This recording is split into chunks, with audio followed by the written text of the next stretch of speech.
Hi everyone. So welcome to my first ever Sunday premiere.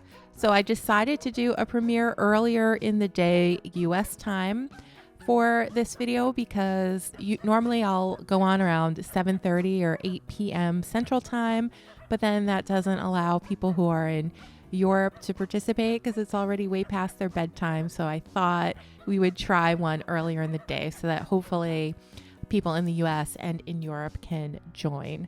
So we are going to be coloring this Puppy Kisses for Santa stamp set by Gerda Steiner Designs.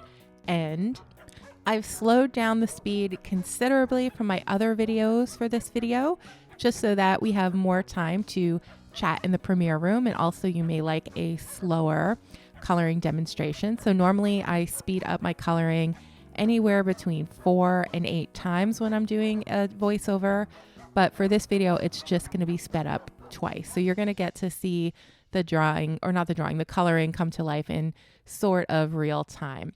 So let's start focusing on our little Santa and puppy vignette Christmas card. So I'm going to take this mini brick stencil by MFT Stamps, and we're going to take some aged mahogany distress oxide ink, and we're going to blend over the background of our card. And this is Express It blending card that I'm using here, and I had already masked off Santa before applying the distress oxide ink so that we can pull off the mask and then have a clean white surface to color on. For the ground area, I'm just using some white Post-it tape and to make sure I get a nice clean line between the ground and the brick wall, I just put another piece of Post-it tape right here. And to make it look like we have a vignette card or like there's a little spotlight on Santa, I want the center of my ground to be really, really light. So sometimes we might put a shadow under the feet, but this time I want that area to look really, really light. So it looks like there is a spotlight being shined on Santa and this little puppy. And I'm using some toner grays for the ground. I think this is a good color for pavement. I also like the way the toner gray looks with that aged mahogany distress oxide ink. So I'm just going to keep blending and blending. I want a little bit of an oval looking shape under Santa's feet. Because from our perspective, if it were a spotlight, it would kind of appear oval from where we're all sitting and looking at the picture. I'm just peeling up the masking tape very, very carefully. I found that Express It blending card tends to tear a little bit more than Nina Solar white cardstock, so you just need to be real careful when pulling up your masks. For Santa's face, we're going to give him a base of E01. This is a good color to use for children's skin or anyone that you want to appear rosy. And I thought Santa, with his agelessness, would do well to have an E01 base instead of the E00 that I usually use for Caucasian figures. And then I'm going to blend that out with an E11, an E13, and then finally E01. And my E13 got a little bit blended out too much, so I'm just kind of reinforcing where that line is. For the little tongue here on the puppy and on Santa, I used E04. And then we're going to add in a little contouring with some RV34. Those two colors work really, really nicely together. Then I wanted the back of Santa's mouth to look like it's open, like we could see back to his throat. So I just used some C7 and C9 there. Now we're going to work on the mittens, and we're going to use some cool grays. So the black shades that we're going to use, or the gray shades we're going to use, are going to be the cool grays for this picture. And I'm making the center of the gloves really, really light, the edges dark, and then where that little thumb kind of comes in, we're going to make that dark as well, just so we can see the little thumb. And I'm just going to keep working on blending my colors together between the C7 and the C5, and then that C3 right in the center. Oops, I forgot to color Santa's ear, so I just colored that in with some E01 and E13. Now he's perfect. All of his skin is colored in. For the doggy's little nose, we're going to use C5 and then C7 around the edges. And now we're going to move on to Santa's boots. So I'm going to add my highlight color to the areas that I want to appear the lightest. So that's my C3. And then we're going to start working on the contouring and the shading with C7. And we're going to go right along the bottom of the toe, and then where the front and side of the shoe separates. And then we're going to just blend all that together with our C5, leaving like that little area right on the tip of Santa's toe, pretty light. And then we'll just blend that with a C3. And now we have these great shoes that kind of look very dimensional because we've left the centers light. For the sole of the shoe, I want the sole to appear different than the tops of the shoe, so I'm just using some lighter cool grays there. And I don't mind if it looks a little bit white. Now we're going to just shade in the belt so that I don't accidentally color it in with red. So I'm just putting my base color down with C3. And then once we're done with this, we'll move on to coloring in the little doggy. And we're going to use a base of E53 here. And I've been struggling a lot with my browns, with finding a brown color combination that I don't know how to say it, is a good brown for me. That's not too reddish brown, that's not too dull. I find the E30s, if I just use those without other brown tones mixed in, it's too reddish brown. The E50s, I don't quite understand how they all work together. Sometimes if I just use E50s, I even get like a greenish hue in my images, not sure why. And then E40s are just a little too dull. So now I'm experimenting with trying to mix and match a little bit. So that's why I use the base of E53 here, which is a nice caramel color for the dog. And then I'm going to try to put in my shading with some E30s, darker E30s, and see if that cures the issue that I'm having with browns. I love the E20s, but I just find that they're such a bright, bold brown that they can overpower a scene if you don't have other bold colors in the scene. And I didn't want the dog to overpower things too much. It's also such a dark combination, the E20s, that sometimes you don't see all the detail when you use those browns. It's easy to go too dark. So now let's get back to what I'm doing with the little dog. So I'm adding my shading like wherever there's a little crease in his body or wherever his body may be casting a little bit of a shadow. So like the tail is a little bit dark because Santa's glove is right on top of it. So you'd think there'd be a little shadow there. The area underneath where Santa's gloves are is a little bit dark. The little part of his hind legs that are coming out from under his body are a little bit dark, trying to leave the his thigh kind of light, the paws a little bit light, the center of the ear light, the center of the snout light, and the area around the eyes light, just to make sure that we can actually see his cute little eyes so they don't get lost in all the browns.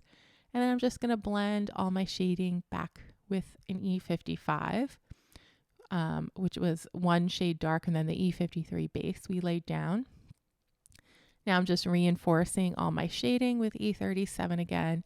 And I'm starting to think that at this point, I like how these browns are playing together. So I may try this combination again with the E50s as the lighter tones and then the E30s as the darker tones in an image. We're getting closer, I think, to a brown that I can live with, or not live with. I mean, I can live with this brown, but like a brown I can be really, really happy about.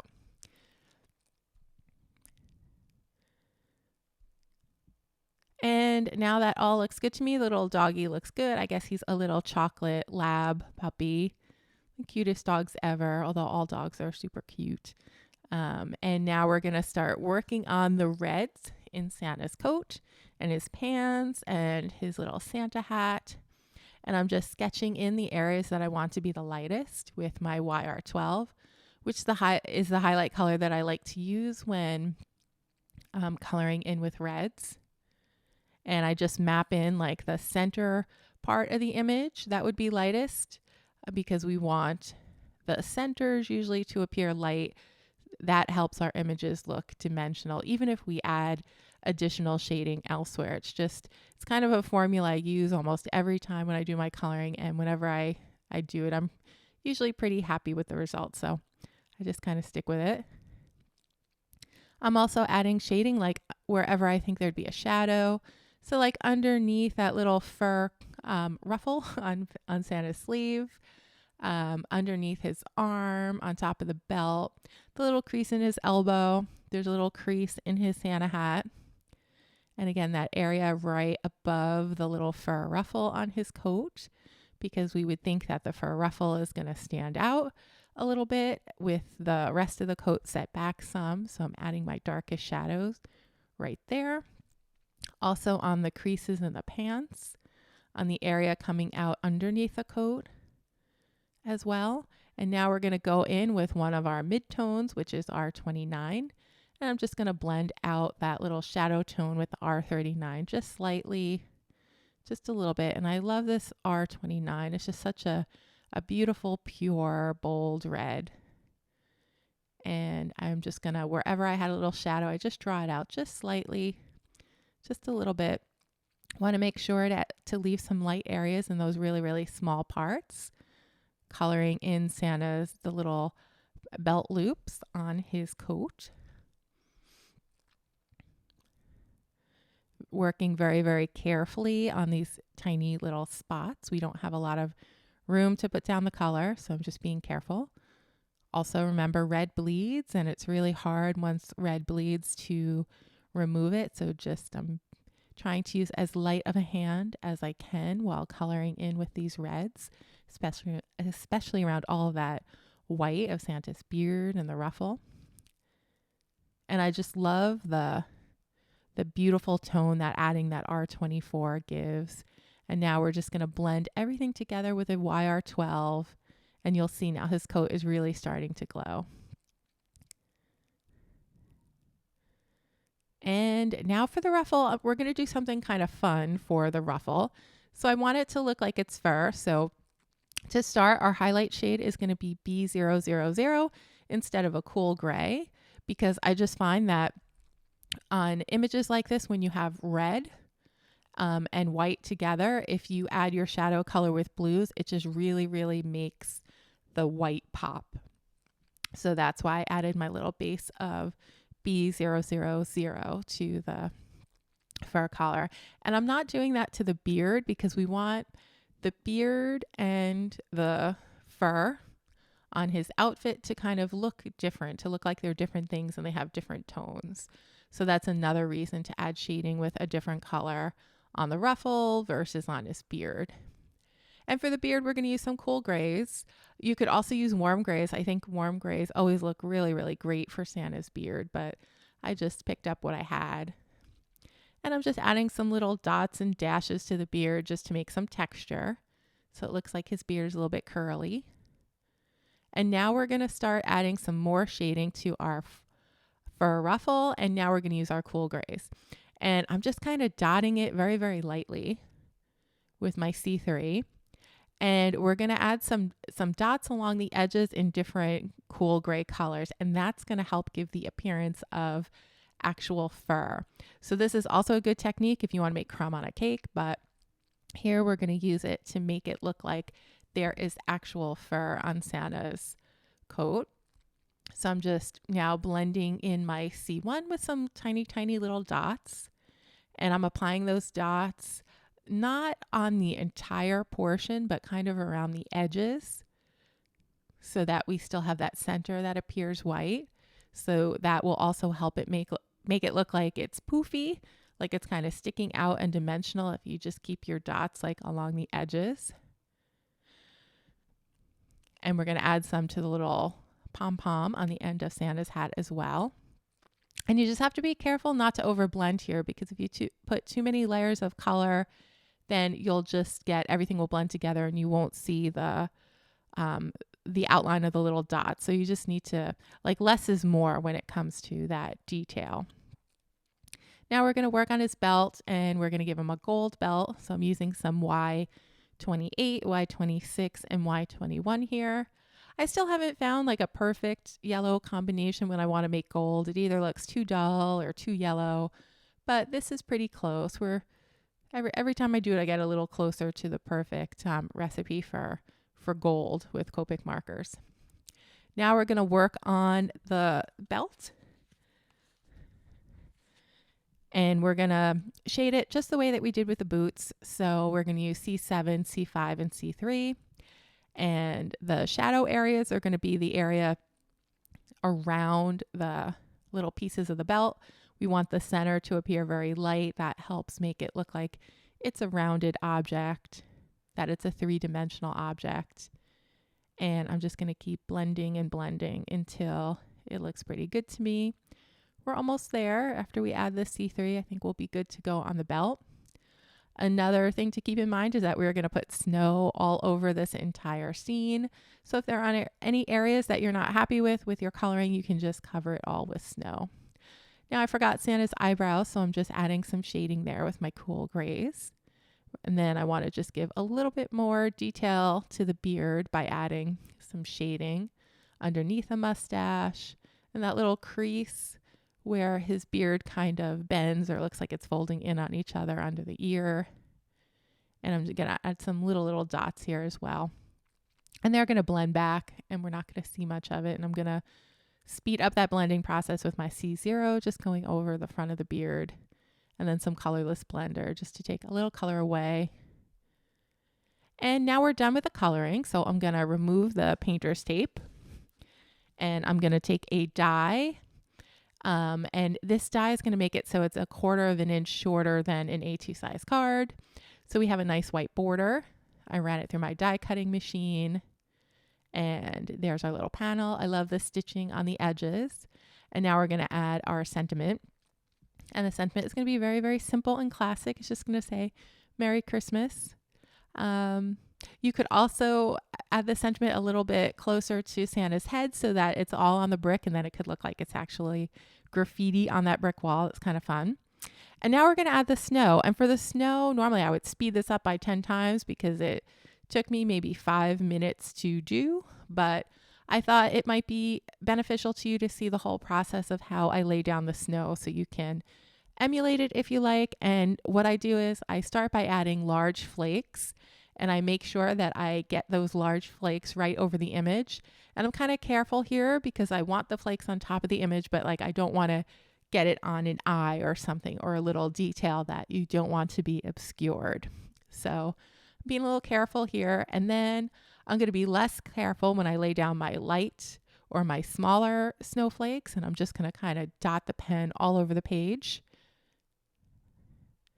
And while I do this process, I wanted to share this adorable song that I found. It's called Jingle Barks. And let's listen to that song while I finish laying down the snow. And if you're watching during the premiere, if you have any questions, if you haven't already been asking them, please feel free to ask me now and I'll try to answer as many as I can. And I will see you back here as soon as the music is done. It's about a minute long, so it's not too long. It's really a really fun, festive song. So here's Jingle Barks for you.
And so that was Jingle Barks, everyone. So we're just going to finish up the snow. And now we're going to add our panel to a card base. This is an A2 size card base. And I thought I wanted to pop it up on some foam tape. So I want to show you something. So I bought this foam tape off Amazon. And as you can tell, it looks like kind of old and dingy. So I thought I'm okay. Like I just got a bad batch of foam tape and then I ordered another and I got the same exact thing.